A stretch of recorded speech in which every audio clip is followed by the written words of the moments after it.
నమస్కారం. దైవం the God భగవాన్ ఛానల్కి స్వాగతం, సుస్వాగతం. నేను ఈ వీడియోలో చెబుతున్నది ఏంటంటే, మనము మనిషిగా పుట్టి మనము ఎంతో గొప్పగా భాగ్యంగా భావిస్తాం. అంటే మనిషిగా పుట్టినందుకు. ఇప్పుడు మనతో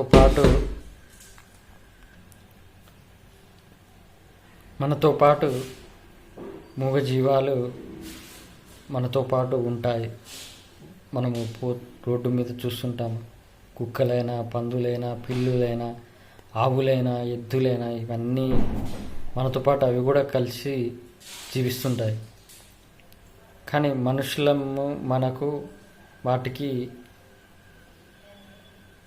దేవుడు తినడము, పడుకోవడము, మళ్ళీ తర్వాత తినడం, పడుకోవడం, వాటికి ఒక పని చేసే విధానము అది మనుషులే చేసుకుంటారు వాటితో పని. కానీ వాటికి అంతటా అవి ఈ పని చేయాలనే వాటికి కూడా తెలియదు, ఆ బుద్ధి లేదు కాబట్టి. కానీ మనుషులము మనకు ఆ బుద్ధి ఉంది, ఈ పని చేయాలి, ఈ పని చేయొద్దు అని.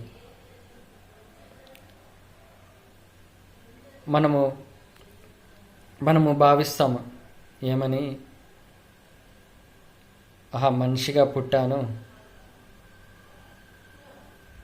నేను చాలా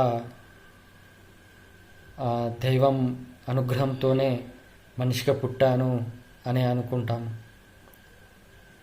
కానీ మనము కొంతమంది పేదవాళ్ళు ఉంటారు, ధనవంతులు ఉంటారు. పేదవాళ్ళేమో వాళ్ళు ఉన్నంతలోనే జీవిస్తూ, కష్టపడుతూ ఉన్నంతలోనే సంతోషంగా ఉంటారు.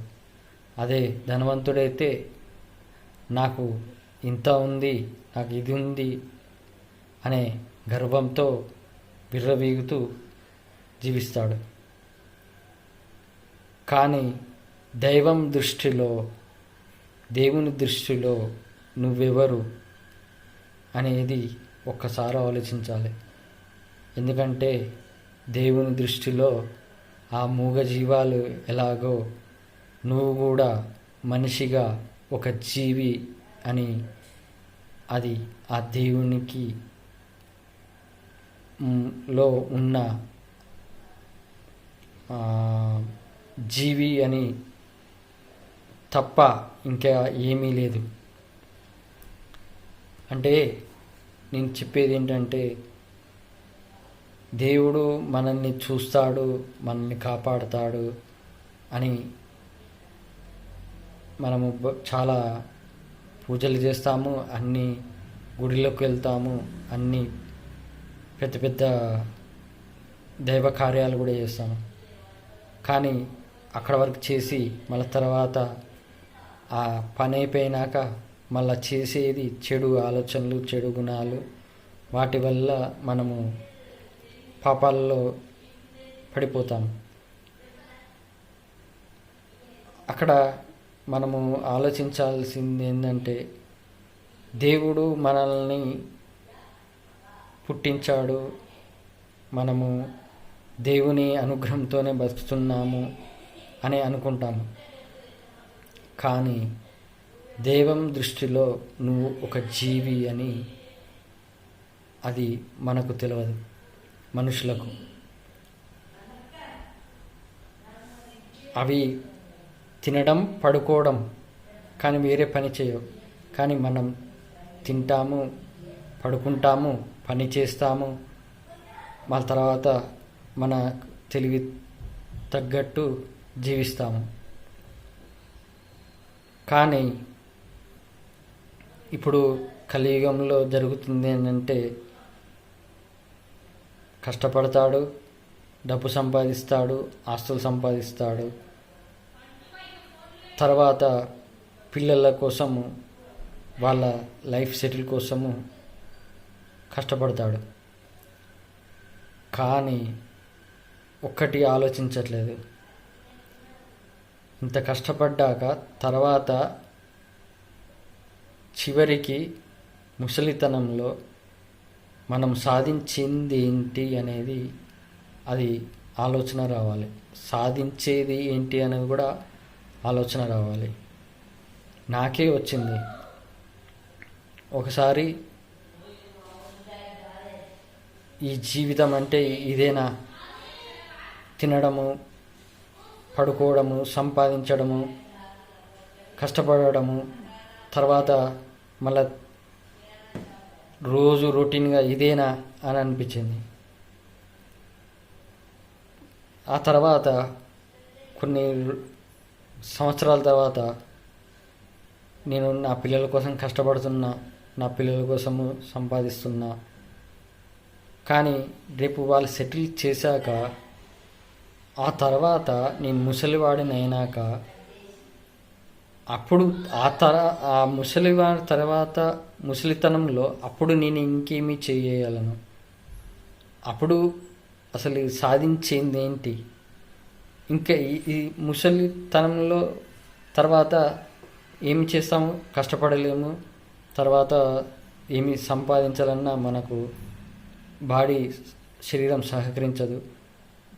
కానీ అప్పుడు ఆ శరీరాన్ని కాపాడుకోవడానికి మనము తింటాము, పడుకుంటాము. ఆ తర్వాత ఇక ఏమీ చేయలేం ముసలితనంలో.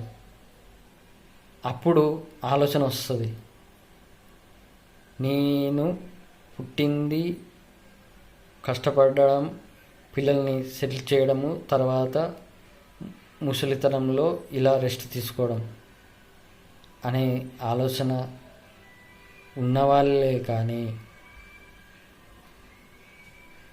నేనెందుకు పుట్టాను, నేనెందుకు ఈ జన్మ ఎత్తాను, నేనెందుకు ఈ జన్మను మళ్ళా పునర్జన్మ లేకుండా నేను ఎలా చేసుకోగలను? ఈ కలియుగంలో మళ్ళీ కష్టాలు అనేవి పడకుండా, మళ్ళీ మానవ జన్మలో పుట్టకుండా మనము దైవంలో ఐక్యం అవ్వాలా అని భావన ఎప్పుడు వస్తుంది? నేను ఆలోచించింది అదే. నేను ముసలితనమైనాక తర్వాత తినడం, పడుకోవడం, తెల్లారింది, ఇంతేనా, ఇదే నా జీవితం అని ఆలోచన వచ్చింది. కానీ నా ఆలోచనకు నా క్వశ్చన్కి అప్పుడు ఆన్సర్ దొరకకపోయినా, కానీ ఇప్పుడు నాకు ఆన్సర్ దొరికింది. ఏమిటి? ఆ ఏడుకొండల వెంకన్న స్వామి నాకు ఆత్మజ్ఞానం ప్రసాదించిండు. ఆ ఆత్మజ్ఞానం ప్రసాదించినాక, ఆహా, ఇది నా మానవ జన్మ సార్థకం చేసుకునే అవకాశం వచ్చింది అనే భావన వచ్చింది. అందుకే అప్పటి నుండి ఏడుకొండల వెంకన్న స్వామి అనుగ్రహం తిరుమలలో కలిగినాక నుండి నాలో ఎంతో మార్పు వచ్చింది. భగవద్గీతలో చెప్పిన నియమాలను పాటిస్తూ, ఆ దైవనామస్మరణ జపిస్తూ ఆయనలోనే ఐక్యమవ్వడానికి నాకు ఆ ఐక్యం కలగడానికి ఆ దేవుని అనుగ్రహం కలిగిందనే భావనతో ఆల్రెడీ నాకు నిరూపించాడు. నీవు నా హృదయంలో చోటు సంపాదించావు, నీకు నా అనుగ్రహం ఎప్పుడు ఉంటుంది, నీకు ఎల్లప్పుడూ నీకు తోడుగా ఉంటాను, నీకు ఎల్లప్పుడూ నేను అమ్మ నాన్న నేనే అని ఆయన్నే కళ్ళలోకి వచ్చి ఒక అమ్మగా ఒళ్ళో పెట్టుకొని నా తలను ఒళ్ళో పెట్టుకొని చేత్తో ఓదార్చి భుజం మీద తట్టి నన్ను అలా దగ్గర తీసుకున్నాడంటే అది కళ అనేది కొంతమంది కాకతాళీయంగా తీస్తారు. అంటే టేక్ ఇట్ ఈజీగా తీసుకుంటారు, ప్లస్ నమ్మరు. కానీ దైవం వచ్చిన కళ అది దైవానుగ్రహం ఉన్న వాళ్ళకే వస్తుంది. ఆ అనుభూతి, దైవంలోని ప్రేమ, ఆ ప్రేమను అనుభూతి చెందిన వాళ్ళకే తెలుస్తుంది. అందుకే నేనేమంటున్నంటే చివరికి మనమందరము భూమి మీద జీవించే మూగజీవాలైనా, ఆ జంతువులైనా, చివరికి మనుషులుగా జీవించే మనమైన ఆ దేవుని దృష్టిలో జీవియే, ఒక జీవియే. అంటే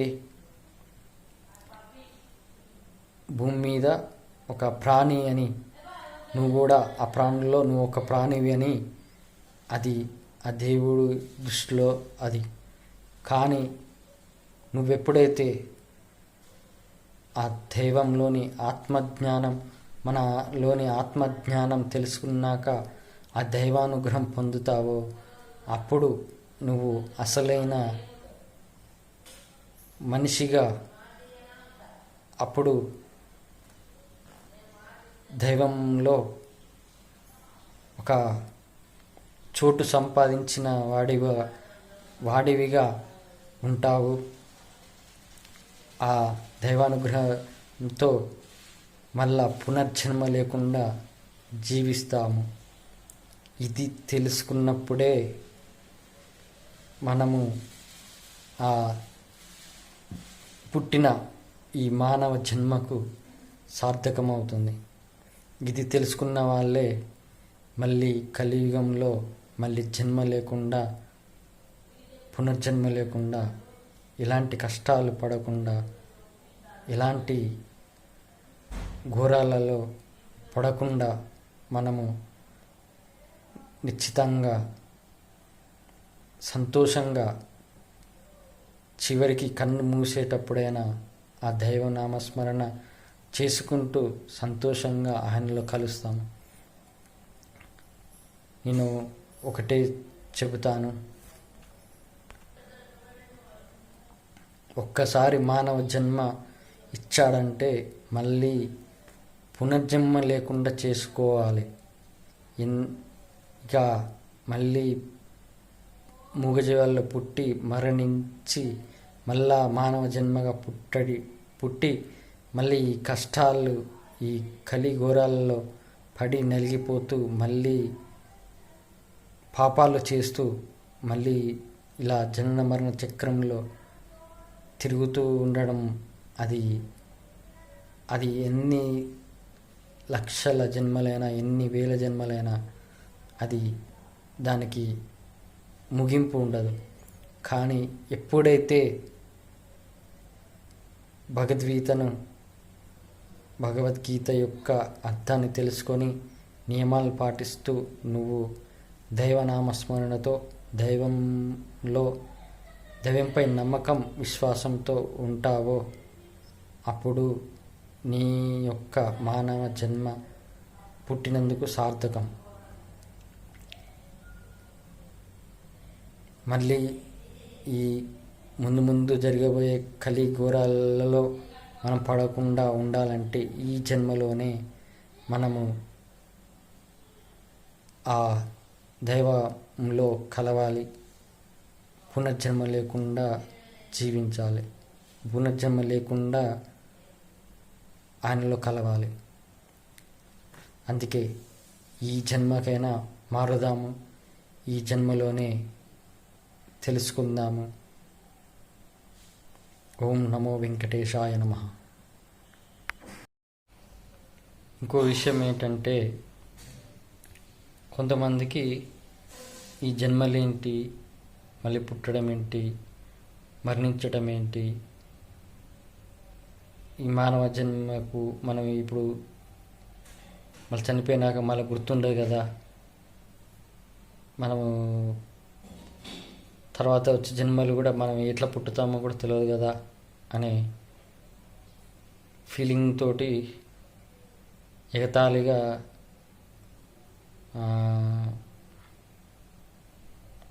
కొద్దిగా ఏమంటారు దాన్ని, అహంకార భావమా, పొగరుగా మాట్లాడుకుంటారు వాళ్ళకు చెప్తున్నాను.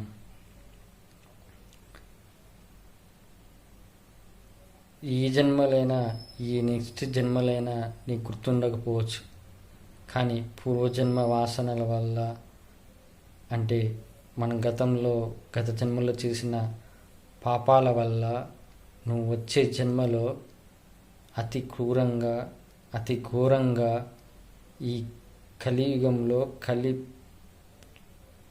వల్ల మానవత్వం లేకుండా ఉన్న టెర్రరిస్టులు ఉన్నారే,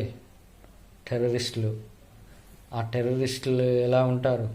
మానవత్వం అనేది ఉండదు, ఒకరిని చంపాలనే భావన తప్ప వాడిని హింసించి క్రూరంగా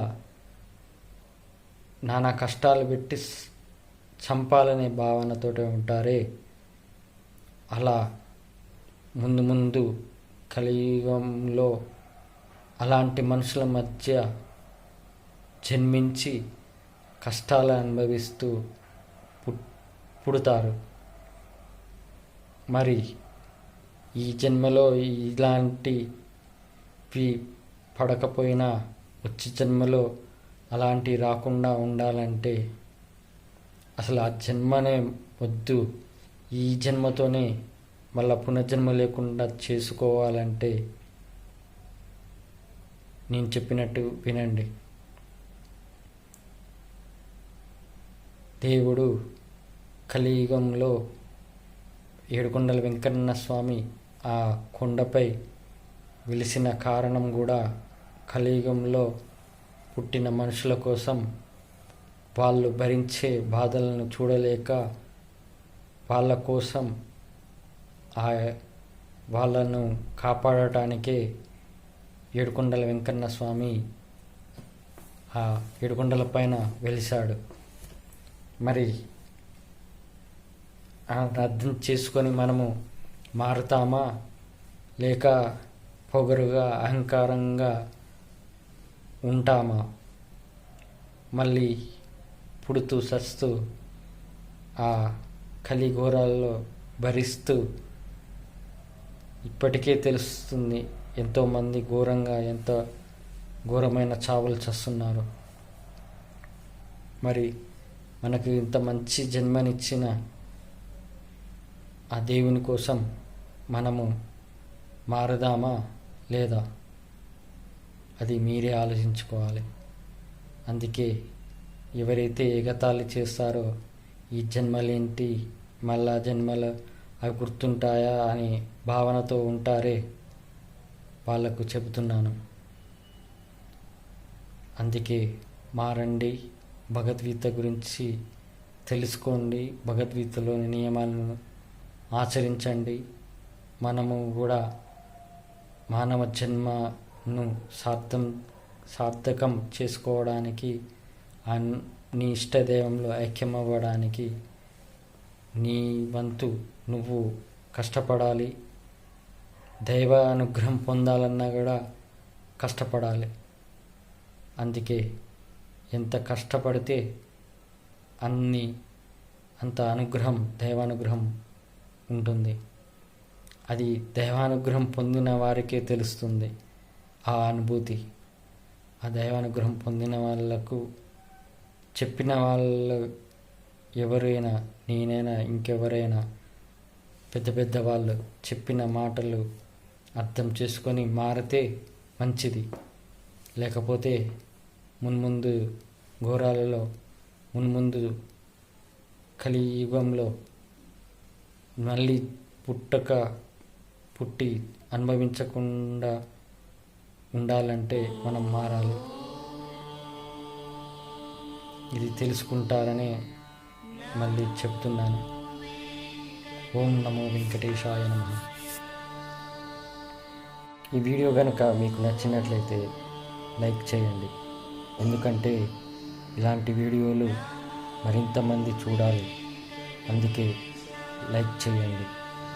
అలాగే మీకు నోటిఫికేషన్తో సహా మరిన్ని నెక్స్ట్ వీడియోలు మీరు చూడాలనుకుంటే సబ్స్క్రైబ్ చేయండి. ఓం నమో వెంకటేశాయ నమః.